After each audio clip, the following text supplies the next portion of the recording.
Ines, welcome to the show. Super excited to have you on and to talk about a bunch of wide-ranging issues, all related to growth and your experience so far. I mean, you and your team have built Mille Collines from the ground up, and I think just before we dive into the growth and everything related to it, let's start with just a quick introduction on who you are, a little bit about Mille Collines, and then we can take it from there.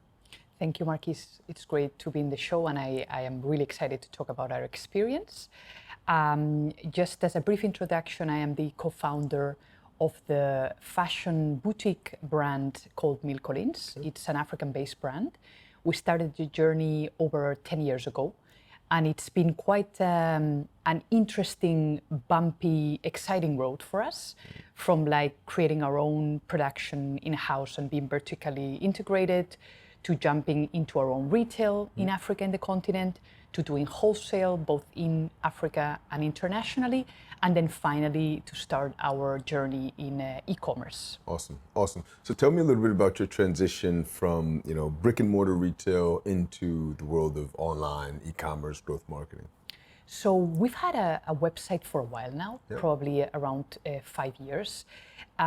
One good decision we took quite early on the game was to build the website with Shopify, but we were completely unaware of what that meant. So our store was doing almost nothing, no revenue per year. It was completely anecdotal. A few customers here and there that we had in retail that then moved abroad and wanted to still buy the brand. That was basically it. And then in 2009, we came across Bravo. 2019.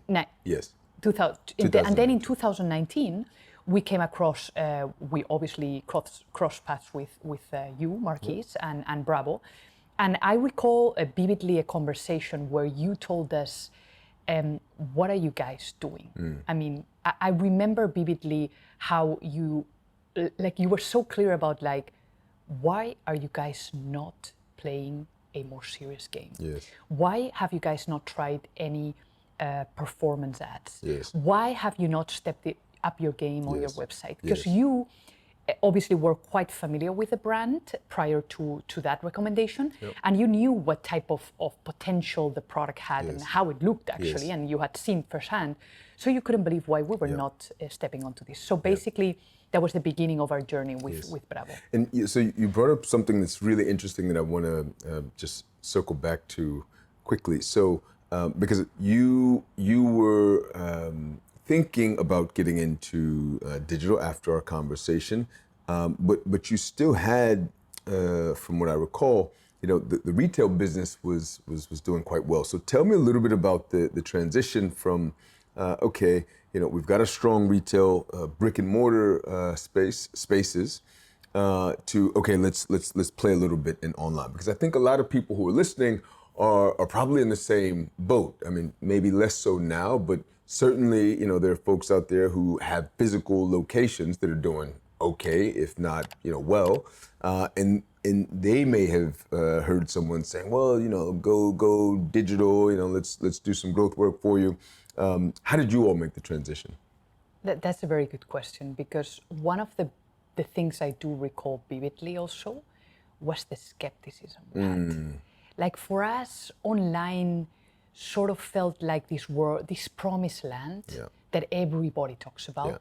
But from a brand that comes from a traditional upbringing, like brick and mortar, wholesale, purely throughout, it sounded like smoke. Like people were just trying to tell you you can do it. But how are you going to put yourself out there when nobody knows you? When your database is so small that you can't even tap into that and just grow that. So we were incredibly skeptical. And I think the first step for us, and one that was essential, was to see a store that actually represented us.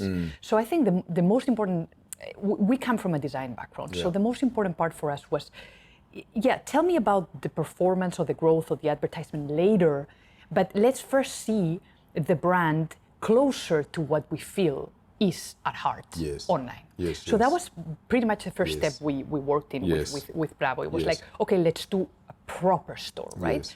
And then from there, Web store, yeah. web store, an e-commerce store. So Shopify, but let's find the right template, let's find the right content, let's tell the story right. And then from there, the essential part also was like, let's start small, let's test. Give us all the information you can provide regarding what you've been doing in retail, who your customer has been, where do you think your product could sell, and let's just start small, test, and see where we go. Yes, and let's describe for the listeners, and viewers, what were the initial results. And spoiler alert, there were sort of stronger than normal initial results. And then that was followed up by some, sort of reality checks throughout the testing process. But at least walk us through what the first sort of toe in the water felt like. What did we do?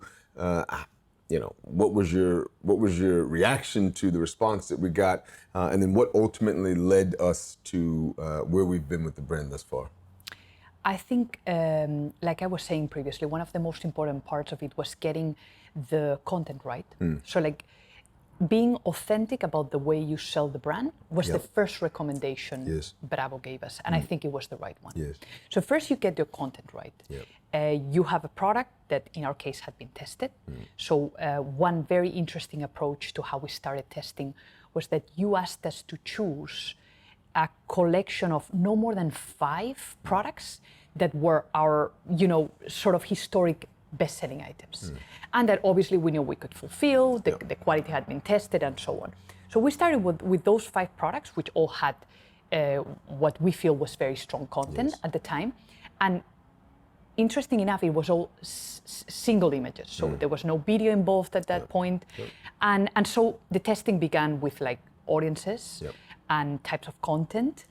And what was very interesting is that quite soon, I would say maybe 3 months along the way, we all identified that there was one product that was really taking off. And that obviously led to us starting to experiment more with content with regards to that particular product. And I think the most fascinating thing for us was, one, to realize that you can actually make a profitable business out of online. That was for us always, we would not believe that. And secondly, that people that don't know your brand at all would see an ad, cross their feed, and would buy. That was fascinating. And then from there, obviously, we got a bit, we sophisticated through your recommendations a bit more the game on like, what types of content could we do? Could we do video? Could we do slideshows? Could we do carousels? Could we test other modalities? But obviously knowing that one product actually did really well. So that gave us a very nice runway. And then from there, obviously checking on the whole product page and developing the product page further. Can we give more information? Can we tell a story better? And then obviously comes all that process of like getting to know your customer. Once you start selling, once the ball is rolling, then your database start growing and you can say, okay, who are these people? We did get a lot of feedback. Our customer is very much, they want to have a conversation with you. That's right. The packaging and the experience is very personal. So when they receive that, they actually do want to get back and talk to you. So the whole process of like interviewing them was essential. And from there, just building the persona further and understanding who actually was the people we were selling to. Yeah, so if I had to maybe summarize some of the things that you've mentioned, there was first small initial tests across a decent number of your products to see, can any of these things sort of stick its head out further than the rest, or maybe several of them. And then after that, we began to sort of run more experiments with more variations of whether it was contents or different channels or different products or different markets and audiences. And then, eventually we got to a point where now we're cooking with grease and we need to get better insights and engage our customers better. It's been a really fascinating ride to do this with you and the team. And I'm interested in hearing your thoughts on what are the things you wish you would have known, or maybe wish you would have sort of done differently going into it? So to maybe switch directions a little bit, because this sounds great, but maybe some of the people who are watching or listening are saying, well, they got lucky, or they've got an extra special brand. Certainly it wouldn't be that way for my company or my brand, and thus would remain apprehensive and sort of reluctant to get in. So, give maybe the other side, the dark side of the moon, a little bit of context around some of the challenges that we had, which were very real. I think mostly the struggle has been in maintaining scalability, because obviously, because of the fact that one product actually did so well, we concentrated a lot of the efforts on that particular product. Yes. But at the end, this is a brand with a collection of items. So you gotta find a way to obviously add more products into the equation, but also find a way to perhaps have people buy more than one item when they're actually already convinced they wanna buy you. I think scalability is the challenge. Because for us, it's been incredibly successful in the US market, for instance, and that's kind of where our focus for scale is also at the moment. But we've also tested other markets very, very, very timidly, but we've obviously put our toe in other markets, and there is also immense potential in those markets. But the thing to understand about our particular case is that we're a very niche brand.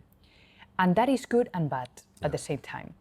I think it's great from the perspective that because online you can have almost laser precision about the people you are targeting, you are going to be able to get to them, which you might not get them through the door of your store. Correct.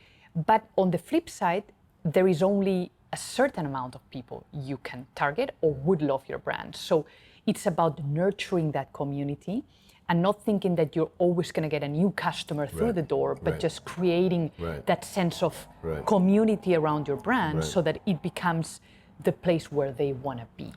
And that, I think, is the exercise where we're getting into now.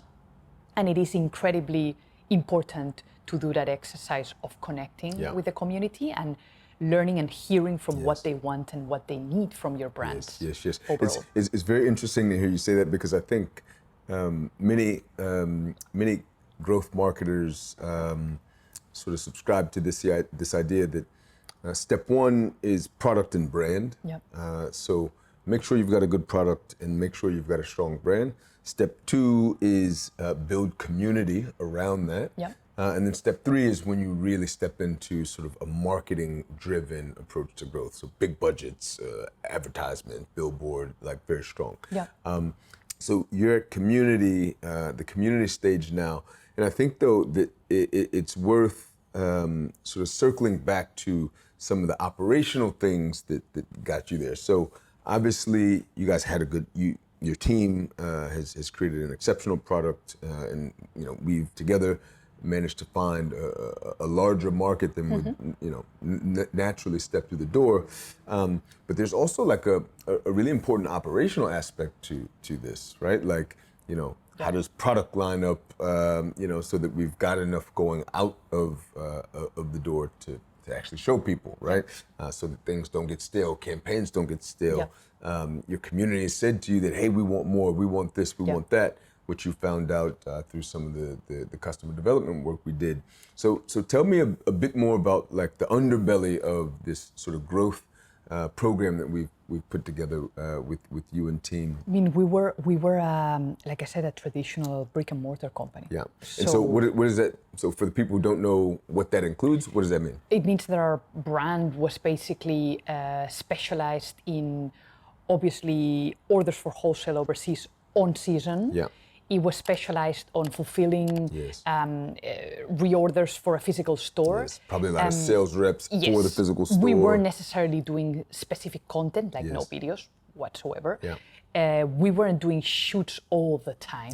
We were just shooting for perhaps a new collection, perhaps a billboard like a signage. But content wasn't at the core of what we did. It was more product and constant product being thrown out so that the novelty would never wear out. We've I must specify though that we're not a brand that has never adhered to seasons. So Okay. like we were already in that sense quite well placed in that we didn't constantly go through season. It wasn't fast fashion. No, it wasn't fast fashion. So we were just delivering little capsules every 2 months. But basically, we had to turn a traditional business. There were no copywriters. There was no structure over how you do the content. There was no real graphic designer. We were doing this in-house, but we were doing it with what we had because there wasn't really a need for like constant. Our social media was done in-house and there was not really much thought put into it. And so we had to turn our team into an e-commerce team, which is a completely different ballgame. Very interesting. Last question. Excuse me. Last question. So you've got a hypothetical friend, and this hypothetical friend is a guy who has a business that is exactly like Mille Collines, except it focuses on menswear. Okay, and he approaches you and he says, "Ines, I've seen that you've done, some really interesting things. You and your team have done some interesting things online, and I've heard you talk about, growth and the growth program that you all have set up. What advice do you have for this friend who's about to take, who wants to take a step in the right direction or in the direction that you all have gone? What 3 things does he need to know before he sort of gets in, or maybe what does his business need to sort of have in place before he gets into this ride?" I think an important part of our learning curve was to be more pragmatic. We were very caught up. One thing that I haven't mentioned, it was a struggle. We were very caught up with like, we need to be authentic. We need to show emotion. Which is important. Which is very important and necessary, but not when it becomes the enemy of great. And we were so obsessed with the fact that, online and the tech world was cold. The enemy of good enough. Yes, the enemy of good enough. It just became a bit obsessive. And it made the process, one, very difficult, very long. For instance, we were doing an abandoned cart email. I'll put a very clear example. And we wanted to be super unique in the way we sent when other emails weren't in place. That is not practical. So my first advice to somebody that obviously will come with a lot of baggage because they've created this brand, they have a very specific way of communicating. They think that, marketing and online is sort of like cold and impersonal, is to just listen to the experts and and trust. If you find the right partner, we did, so we're happy about this. Okay, second point of advice, how do you find the right partner? What do you look for in the right partner? They need to understand your brand. And they need to be curious enough to want to hear about it. Okay, You are not like any other company. Every company is different. And of course there's mechanics in place, which is what I was trying to get into. Like, obviously there's certain things that have to be there. They're the basics. But they need to understand your brand so fully, internally, your why. Why is Mille Collines in this world? And if they're not willing to go through this process, then you're going to just be a number. And they might be too big for you, or they might have too many clients. It's never going to be their responsibility to hold your hand.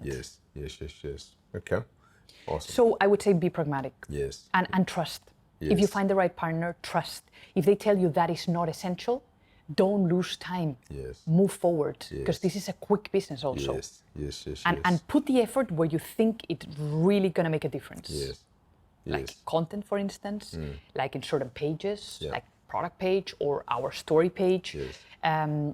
Perhaps in creating content around the brand, in your social media, where your brand really truly shines and connects with the people. Don't lose time on details that aren't essential and are not going to change the perception people have of you.